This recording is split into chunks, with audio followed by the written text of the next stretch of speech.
Historia clínica. Paciente, 3 cruces, sexo femenino, edad 34 años. No 3 cruces, sino XX o NNN.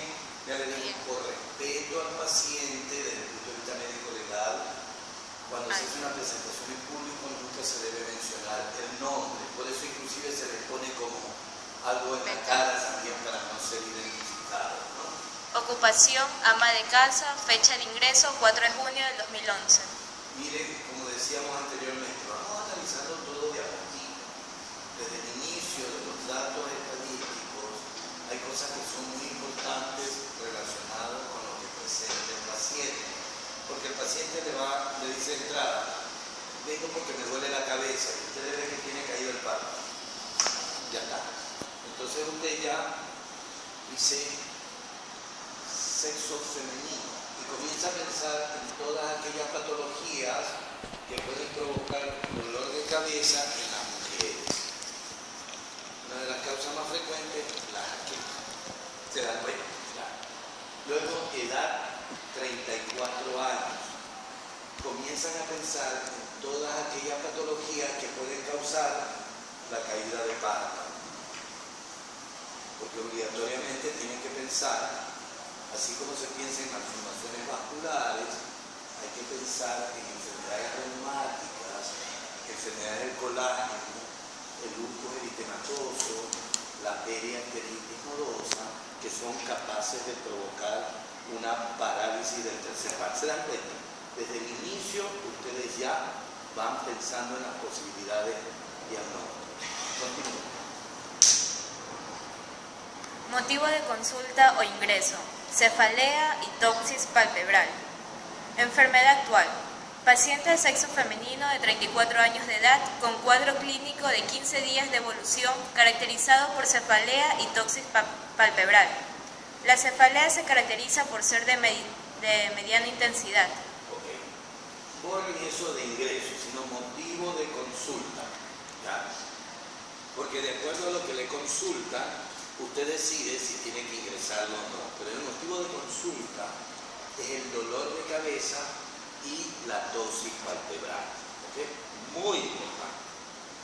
¿Por qué les digo muy importante? Porque ya verán ustedes lo que originó esto, que es una de las situaciones más graves que puede afectar al ser humano. Sin embargo, esta pobre mujer, y por eso es que la Revolución Ciudadana ha cargado en la Constitución que nos consideren a nosotros criminales, porque en 15 días esta pobre mujer estuvo en manos de 6 médicos. Y los 6 médicos, le duele la cabeza, tomen la medicación mágica de la Revolución Ciudadana, paracetamol. ¿Se han escuchado que ahora dan paracetamol para todo? Para la diarrea, para la tos, para la hipertensión, etc. Y váyase a su casa. ¿Okay? Cuando esta mujer, de entrada, y ustedes no se van a olvidar nunca, les llega con esto y lo primero que van a hacer es acuéstese, no se mueva, no respire, no haga ningún esfuerzo, pues se puede morir. Y no estoy exagerando, ya van a ver ustedes después. 34 años de edad, cuadro clínico de 15 días de evolución, caracterizado por cefalea. Allí habría que poner cefalea súbita, porque hace 15 días presentó el dolor de cabeza de un momento a otro, porque es diferente una cefalea de evolución lenta y progresiva. Porque si es lento y progresivo, usted está pensando en una masa. La masa va creciendo, la masa va presionando y va dando síntomas. Esto fue súbito. La cefalea, además hay que poner visión doble, porque ella tuvo visión doble, y luego caída de párpado, toxis palpebral. ¿Ok? Miren lo importante de esto. Sigan. Antecedentes personales, no refiere ninguno. Antecedentes familiares, no refiere ninguno. Antecedentes quirúrgicos, número de gestas 1, abortos 0, partos normales 0, cesáreas 1 hace 2 meses y medio. Hábitos, tabaquismo negativo, drogas negativo, alcoholismo negativo, medicamentos no refiere. Todo esto es importantísimo. Antecedentes personales. Como usted está mirando esa caída de párpado, sospecha que tenga el compromiso del tercer par, que es el que levanta el párpado. Y entonces usted sospecha en todo lo que puede producir vasculitis. Yo les he explicado que es inflamación de los vasos sanguíneos que tapa los vasos sanguíneos y da síntomas muy diversos. Usted piensa, siendo mujer y joven, está pensando en enfermedades reumáticas, está pensando en enfermedades del colágeno. Yo he diagnosticado lupus, periarteritis nodosa, artritis reumatoidea con un signo neurológico como esto. ¿Se da cuenta? Entonces es muy importante dejar establecido que no tenía antecedentes de dolores articulares, que no tiene asma bronquial, que eso puede producir las enfermedades de tipo artritis reumatoidea, que no ha tenido enterorragia, ni ha tenido hemoticia, o sea, pérdida de sangre por el vómito. Antecedentes familiares también es importante porque estas enfermedades antes dichas también son de carácter familiar, no hay ninguno.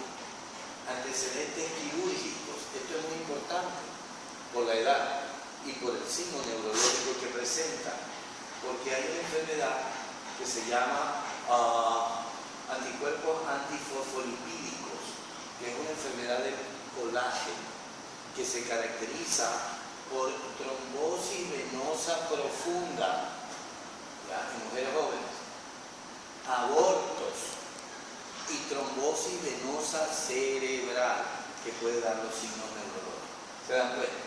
Por eso es que se puntualiza cada una de estas cosas. ¿Okay? Medicamentos en los hábitos. Yo les contaba cuando vimos miastenia gravis que hay ciertos medicamentos que pueden provocar, en lugar de una reacción alérgica, ustedes han oído que uno se hincha, bueno, puede provocar la muerte inclusive del individuo. Esto puede bloquear la unión neuromuscular y provocar debilidad, síndrome miasténico, que se puede manifestar con una caída de párpado, ¿no es cierto? ¿Ya? Y entre esos medicamentos están los aminoglicósidos, como la gentapicina, la garamicina, carbamicina, amicacina, neomicina, vacitracina, que son medicamentos que se utilizan a diario. Bueno, ella no utiliza ningún medicamento. ¿Ok? Pues muy importante, digamos. Examen médico general. Signos vitales: pulso 80 por minuto, respiración 16 por minuto, temperatura corporal 37 grados, tensión arterial 130 sobre 90 miligramos por mercurio y pupilas anisocóricas. Debe sacarlo de pupilas porque estamos hablando de signos vitales, ¿no es cierto? Hay que ser ordenado. Entonces estamos viendo que tiene una frecuencia cardíaca normal, la respiración también es normal, la temperatura corporal adecuada y la presión arterial está normal, ligeramente elevada por el 90, ¿no es cierto? Porque está estandarizado en el mundo entero que la presión normal es 120-80, pero puede haber pequeñas variaciones, ¿no? Sobre todo cuando sube la mínima en gente joven hay que prestarle atención. No necesita ninguna medicación, pero prestarle atención. Siempre es importante todo esto, porque si el paciente tuviera un pulso acelerado o arrítmico, podríamos estar pensando que algún coagulito se formó aquí, fue hacia arriba y es responsable de los síntomas neurológicos, descartado.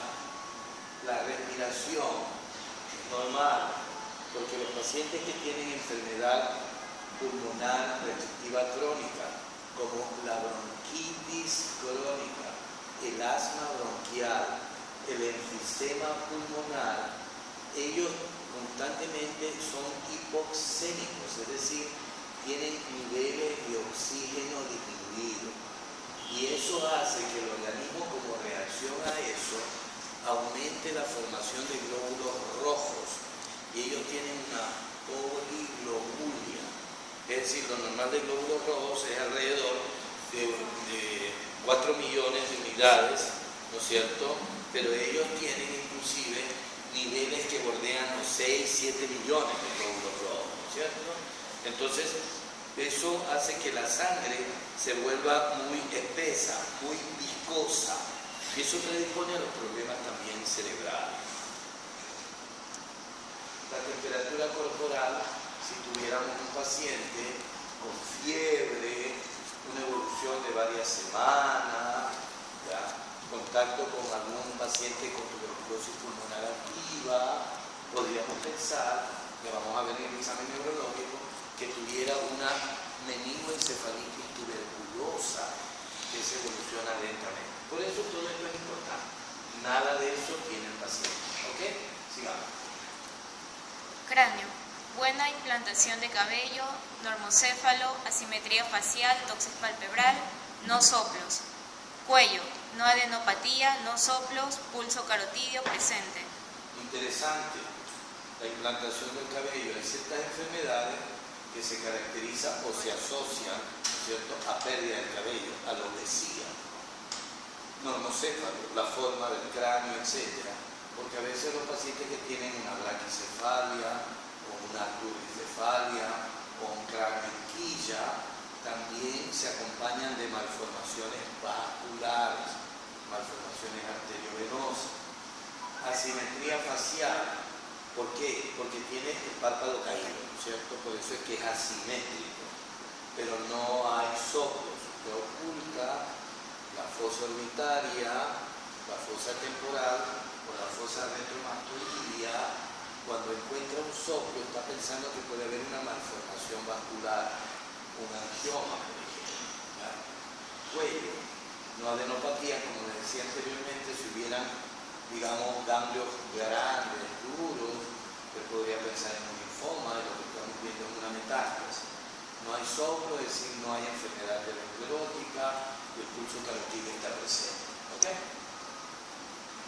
Tórax.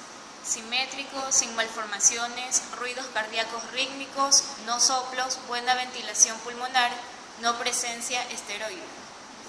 Estertores. Abdomen. Blando, depresible, no doloroso, no visceromegalia, ruidos hidroaéreos presentes. Extremidades simétricas. Entonces vienen ustedes, luego se examina el tórax, ¿no? Y no se encuentra ninguna alteración, nos interesa ocultar por la aparición de una arritmia cardíaca con un soplo, no hay, ¿ya?, buena ventilación pulmonar, no hay estertores, descartamos una complicación cardiopulmonar. En el abdomen igual, palpamos el abdomen buscando a ver si no hay masas, porque las masas nos harían pensar en una metástasis, ¿no es cierto? Y las extremidades están simétricas. O sea, como ustedes ven, en el examen médico general, ella aparentemente está bien, está sana, excepto por el dolor de cabeza y la caída de párpado, que eso es gravísimo. Entonces, para el médico general que no sabe, no, pues está bien, la presión, todo está bien, váyase a tu casa, tome paracetamol. Examen neurológico. Estado mental, lúcida. En un estado, pongamos más bien desmental, porque estado mental suena a psiquiátrico, ¿no? Está loca o no está loca, no, nada de eso.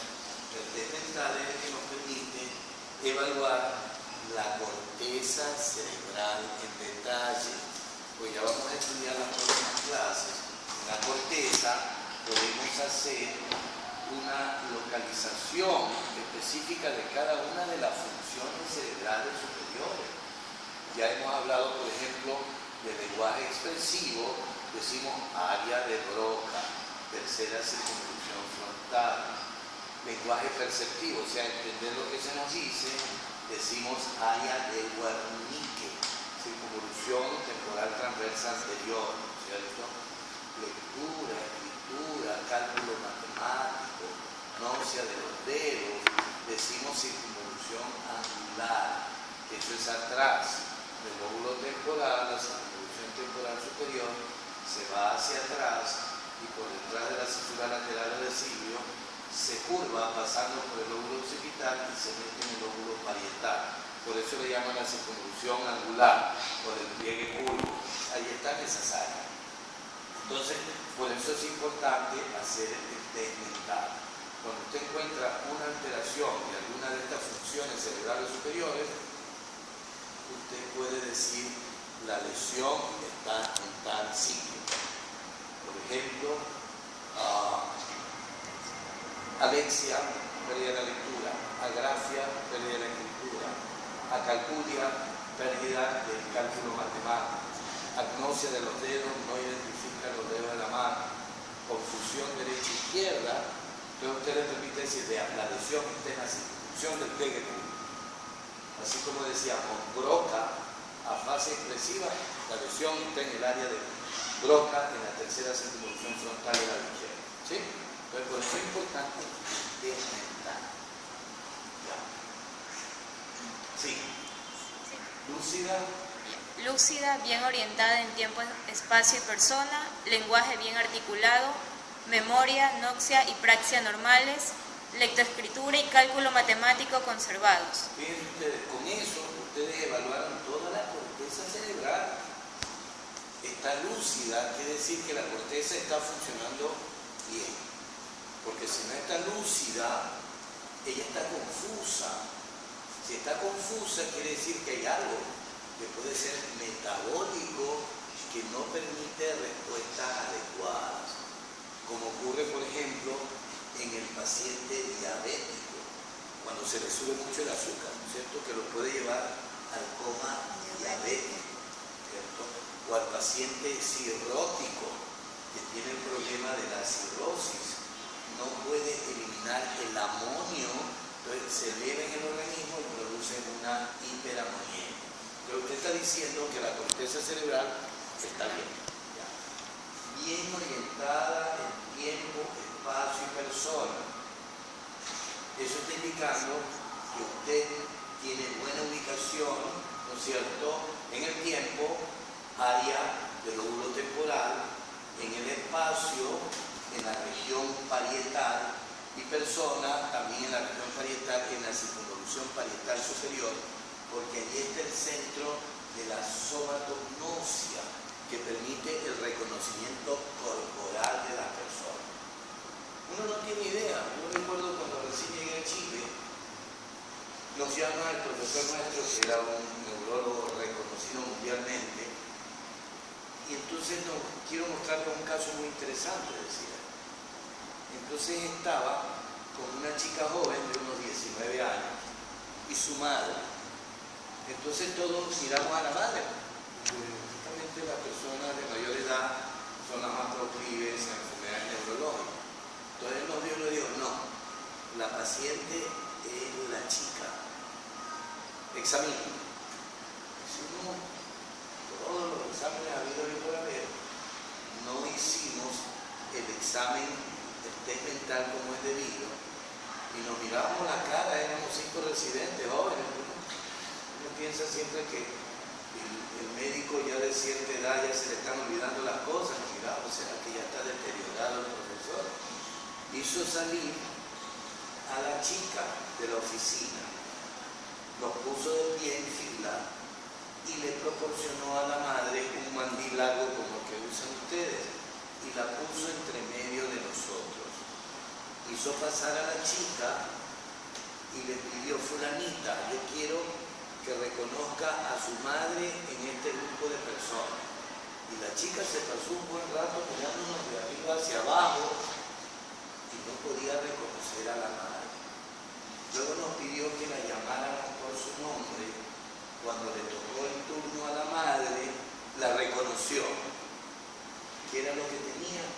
Ella tenía una asomatognosia corporal externa, es decir, perdió la capacidad de reconocimiento ya físico de las personas. ¿Cómo reconoció a la madre? Por Wernicke. ¿Se dan cuenta?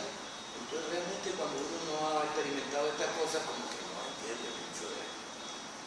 Y por eso se han cometido tantos errores. En una época yo tuve un buen amigo, compañero universitario que se hizo psiquiatra, hizo la tesis de grado sobre pacientes psiquiátricos crónicos hospitalizados en el hospital psiquiátrico. Y encontró del grupo que él sacó, que eran 60 pacientes, que el 40% tenía lesiones cerebrales y que no eran pacientes psiquiátricos. Tenían tumores benignos, tenían hematomas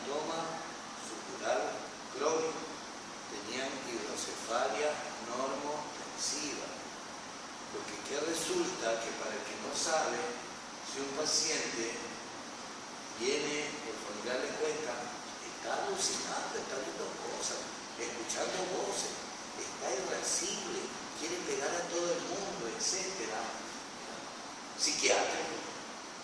Yo he diagnosticado glioma multiforme, glioblastoma multiforme, que es el cáncer del cerebro.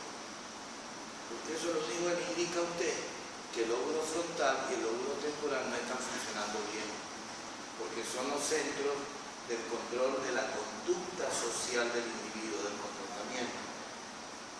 Por eso es que cuando alguien está haciendo bulla, siempre le digo, le voy a hacer una resonancia con cortecito de ese nivel. ¿Ok? Pues miren lo importante de esto. Entonces, lenguaje bien articulado. ¿Qué significa? Broca está bien. Y como ya está entendiendo todo, Wernicke está perfecto. Memoria, no praxis normales. Memoria, lóbulo frontal y lóbulo temporal. Gnosia, la circunvolución del pliegue curvo. Praxia, la circunvolución supramarginal que está detrás del área somestésica. Normal. Lectura, escritura y cálculo matemático, la circunvolución angular. Mire que con esto usted ya hacerse una idea que los hemisferios cerebrales están perfectos. ¿Ya? Sigamos. Pares craneales. Primer par. Aquí hay mucha información que ustedes deben saberla, pero no necesitan presentar esto, pues si no se hace muy tedioso. ¿Ya? Ustedes van a hacer énfasis solamente en los pares craneales alterados.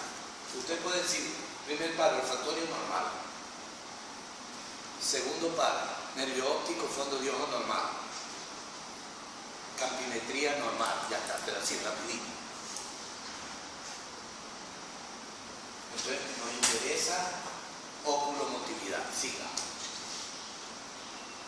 Ahí está el segundo par, normal, ya dijimos, oculomotilidad. Aquí está. Tercer par, toxis palpebral, pupilas anisocóricas, pupila izquierda dilatada, fijación del ojo hacia afuera por compromiso del recto interno, superior, inferior y oblicuo inferior. Ya está.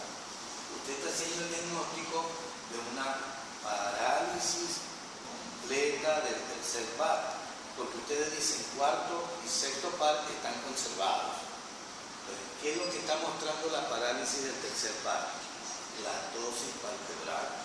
Usted sabe que el tercer par inerva el elevador del párpado superior. Pues tosis palpebral. Pupilas anisocóricas. Isocóricas es cuando las dos pupilas están iguales. Anisocóricas es porque la pupila izquierda está dilatada, es decir, tiene una midriasis. ¿Okay? Y aquí tiene la obligación de mencionar los reflejos fotomotor y consensual que hablábamos en clase. ¿Ya? Porque acuérdense que cuando una pupila está grande, eso puede ser producido por una parálisis del segundo par, un ojo ciego, o una parálisis del tercer par. Usted tiene que diferenciar y eso lo hace con el reflejo fotomotor y consensual. Entonces usted dice, pusimos la fuente de luz en el ojo izquierdo, está dilatada la pupila. ¿Qué respuesta tuvimos? Ninguno. Reflejo fotomotor abolido. Ya.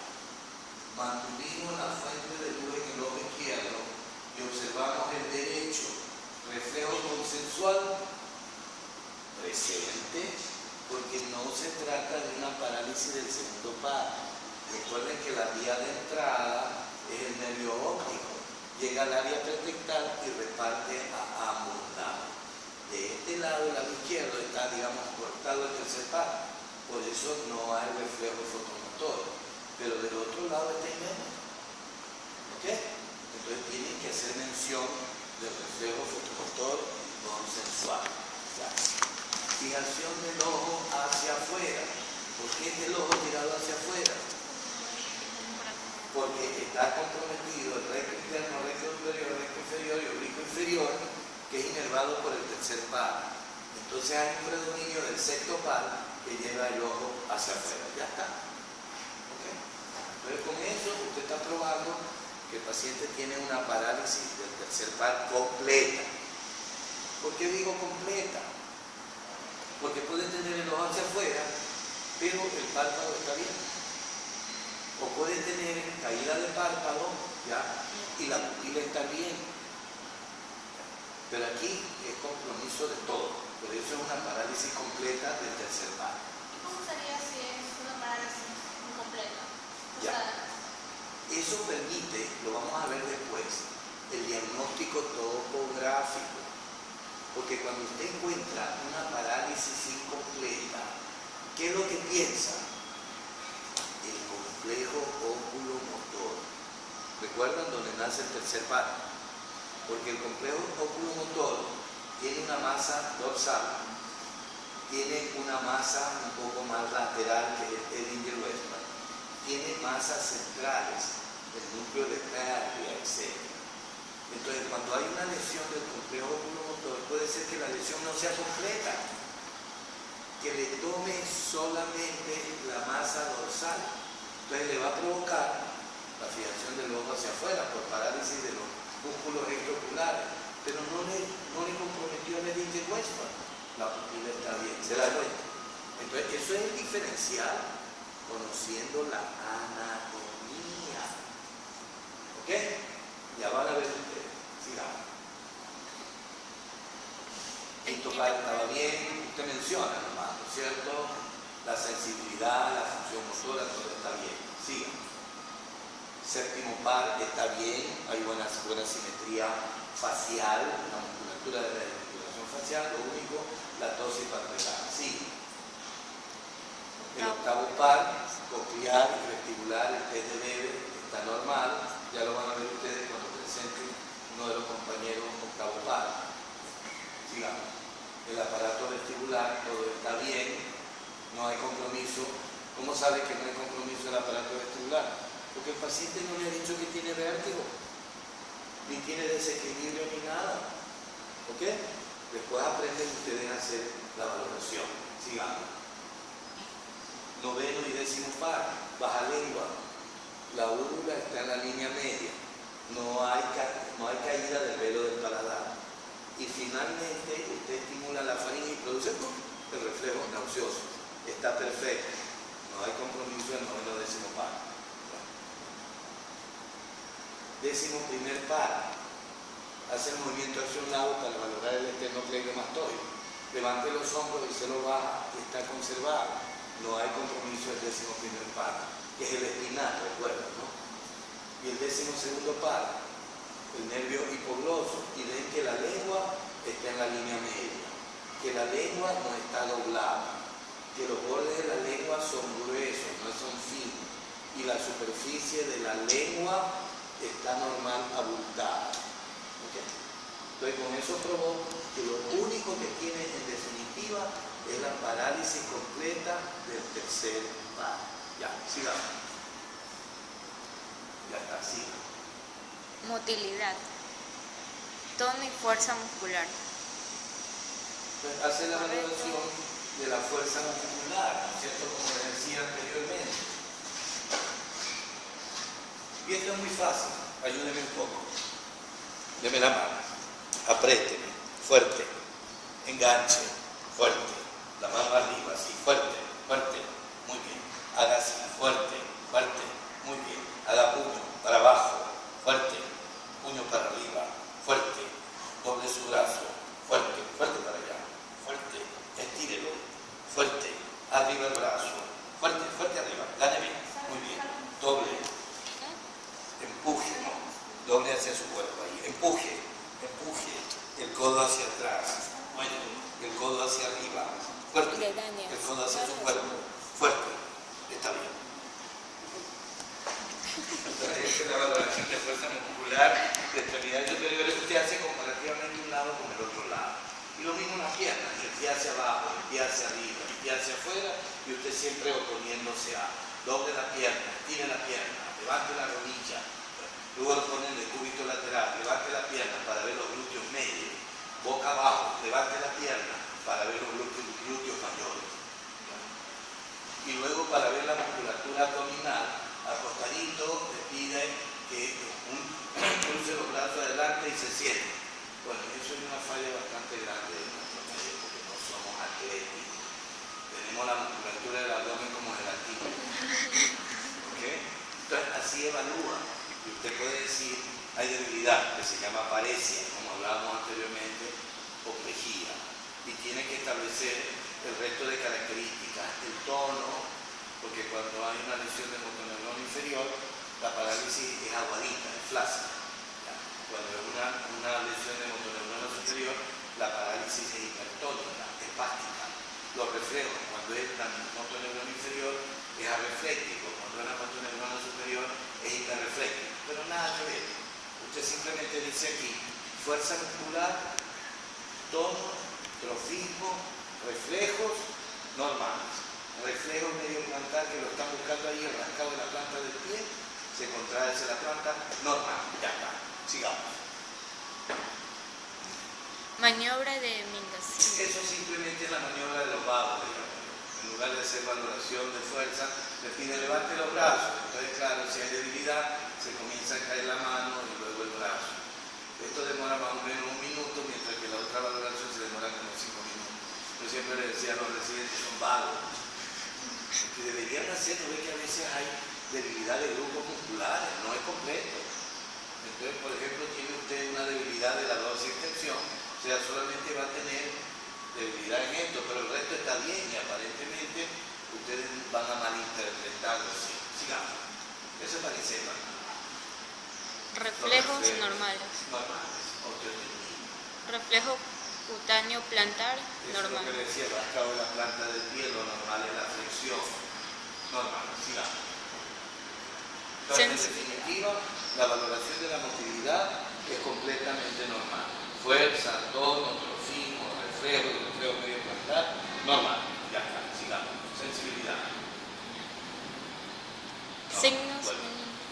La sensibilidad se le evalúa estimulando un lado simultáneamente al otro lado, ¿no? ¿Siente aquí? Sí. ¿Siente acá? Sí. ¿Igual o diferente? Nunca digan siente aquí más que acá, porque lo están induciendo al paciente, sino que igual o diferente. Hacia aquí, hacia acá, hacia aquí, hacia acá y así. O sea, siempre los mismos sitios para hacer un diagrama cuando encuentre el trastorno de la sensibilidad. En este caso, todo es normal. Sigamos. Signos meningios ausentes. Eso es muy importante en este caso en particular. ¿Por qué? Porque yo estoy pensando en la posibilidad que esta paciente tenga una malformación vascular, ¿cierto? Que pudiera explicar el dolor de cabeza y la caída de párpado. Esas malformaciones vasculares, como un aneurisma, se rompen y producen la hemorragia subaracnoidea. ¿Se acuerdan que yo les decía?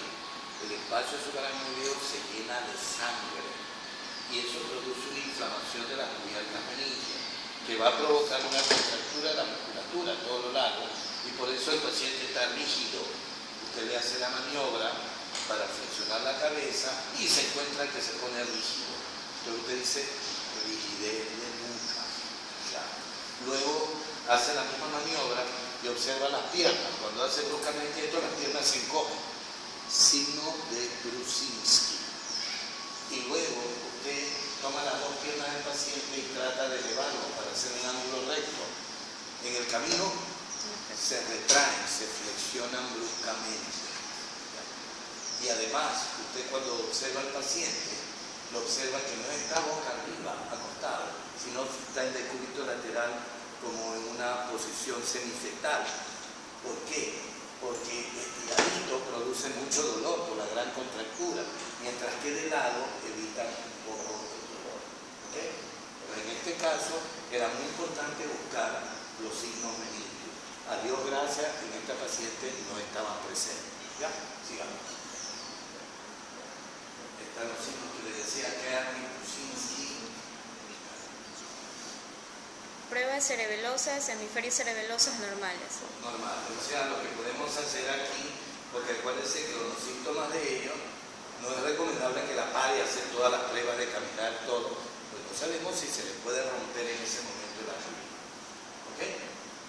Pero lo que pudimos hacer, las pruebas cerebelosas están perfectas. Marcha no valorada, Bernis. o no valorable por la condición de la paciente, ¿no? Diagnóstico. Entonces, miren ustedes, en resumen, sensibilidad táctil, térmica, dolorosa, propioceptiva, de posición, de vibración, etc., normales. ¿Ya? Signos meningios, ausentes. Signos cerebelosos, ausentes. Ahora sí el diagnóstico. Primero hacemos el diagnóstico sindrómico, que es una serie de signos y síntomas que pueden agruparse, ¿ya? Y luego, con el conocimiento neuroanatómico, establecemos dónde está la lesión. Vamos. Diagnóstico topográfico. No, diagnóstico sindrómico. ¿No apareció? No. Ya. Bueno, en el diagnóstico sindrómico, lo siguiente. Aquí tienen que poner, no apareció. Tienen que poner primero diagnóstico sindrómico. ¿Cuáles son los síndromes que encontraron? La tos hiper... Acuérdense. Ya. Y parálisis completa del tercer par. Así lo tienen que mostrar. Son los dos síndromes. Ya. Cefalea. Ustedes tienen, luego, diagnóstico topográfico, que establecer qué tipo de cefalea tiene, si es intracraneal o extracraneal. ¿Qué significa? Que si la causa está dentro del cráneo o si está fuera del cráneo. Ustedes dirán, pero cefalea, dolor de cabeza, igual. No. Las cefaleas extracraneales son las producidas por la serie de cavidades que tenemos aquí alrededor, que son los senos paranasales, las órbitas, los nervios, trigémino, glosofaringio, etc., el oído, las piezas dentarias.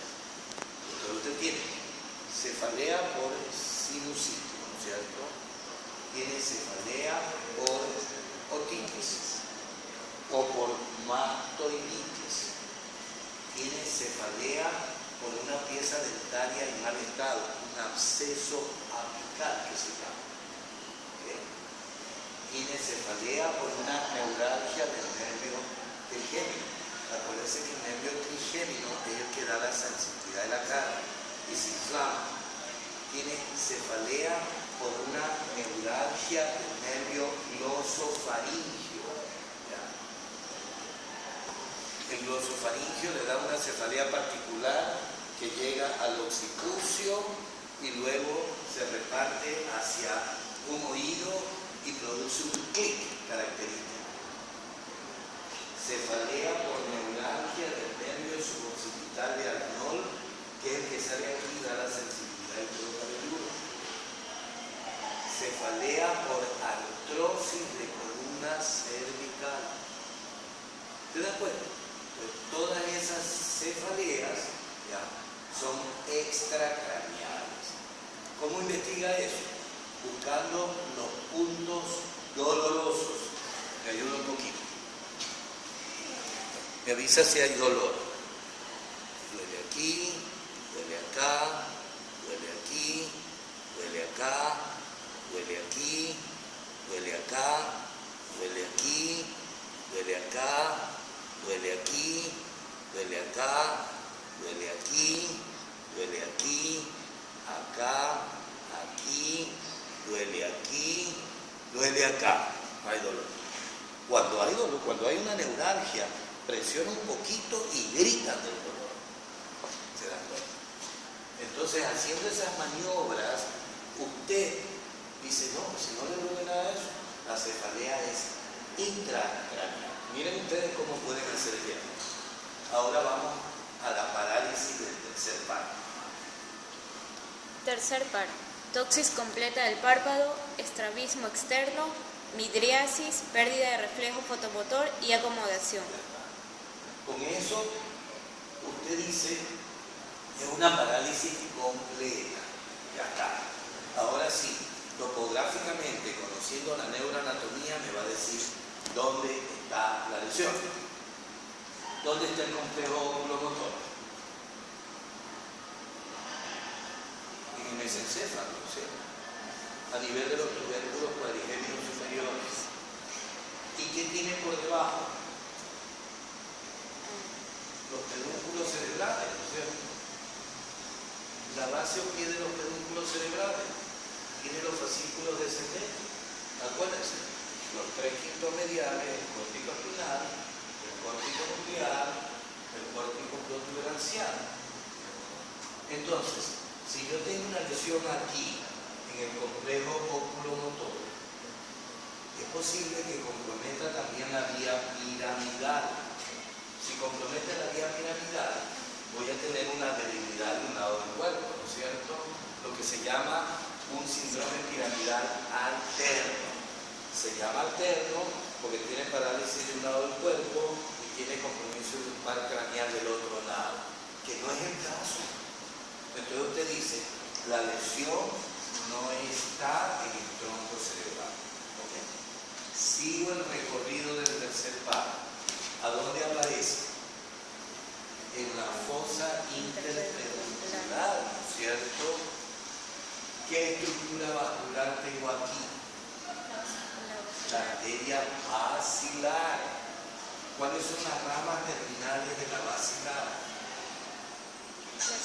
Las cerebrales posteriores. Entonces, mire usted, si aquí termina la basilar y aquí vienen las cerebrales posteriores, es posible que tenga yo una malformación, un aneurisma de la cerebral posterior, que cuando se hincha, me comprime el tercer par, me produce el dolor de cabeza y la parálisis del tercer par. ¿Ok? No está ahí. Sigo buscando. Entonces, de aquí el tercer par se me va hacia adelante, ¿no es cierto? Sigue este recorrido. Con los otros pares craneales que vienen detrás, ustedes son los expertos. Entonces aquí la basilar, las cerebrales posteriores, y aquí viene una arteria que viene desde adelante, de la carótida interna. ¿Cómo se llama? La comunicante posterior, que forma parte del polígono de Lewis. Comunica la carótida con la basilar. Entonces, si viene aquí, y aquí está el tercer par yéndose hacia adelante, es posible que la aneurisma esté en la comunicante posterior. Supongamos que no está aquí. ¿Dónde más puede estar? El tercer par se va hacia adelante buscando el hendidura esfenoidal, ¿no es cierto? Para abrirse en la cavidad orbitaria. ¿Y qué es lo que tengo aquí a nivel de la sustancia perforada anterior? La carótida interna, que me está dando las dos ramas terminales que son la cerebral anterior y la cerebral media. La carótida aquí está justamente encima del tercer par.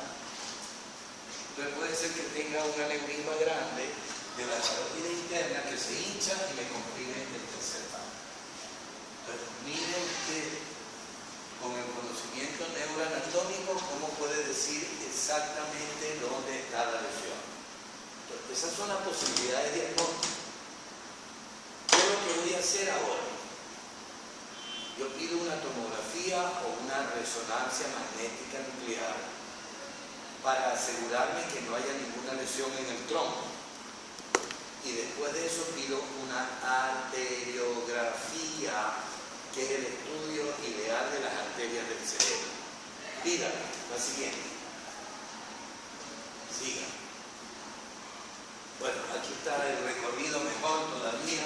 Si ven todo esto, tienen que mostrar cuando hagan el diagnóstico topográfico, porque estamos haciendo el diagnóstico topográfico. Siga. Diagnóstico diferencial. No, eso es para los estudiantes del último año. Sigan. Eso no lo presentamos. De eso no hablan, lo que van a mostrar la tomografía. ¿Qué van a hablar si ustedes no saben nada de nada? Lo que les estoy indicando es lo que nos interesa. El topográfico, donde van a utilizar el conocimiento. Quiero ver la tomografía o la resonancia. Más adelante. Aquí está. Claro, o sea, el síndrome, usted luego hace el topográfico, como acabamos de hacer. Entonces yo pido un estudio, pedí una resonancia, y la resonancia estaba normal, o sea, me indica que no hay lesión del tronco. Entonces, ¿qué es lo que pedí? Una arteriografía. Aquí tiene la arteria carótida. Aquí te está dando la comunicante posterior. Aquí está la cerebral media y aquí está la cerebral anterior. Aquí ve una vejiguita, ¿sí la ven? Sí. Ya.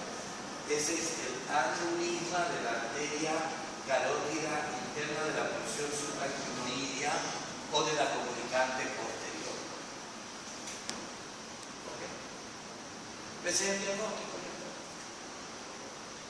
Se da cuenta que no se puede equivocar, porque la clínica la lleva al diagnóstico de esto. Es más complicado mostrarles a ustedes, pero igual aquí se ve la vejiguita, ¿sí la ven? Sino que en diferentes proyecciones. Y ese es su diagnóstico. Es un aneurisma de la arteria comunicante posterior. Aquí se lo ve. Aquí lo dice.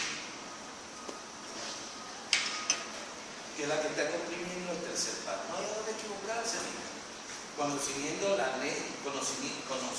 neuroanatomía.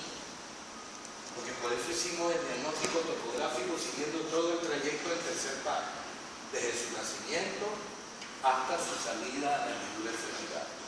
¿Okay? ¿Alguna pregunta?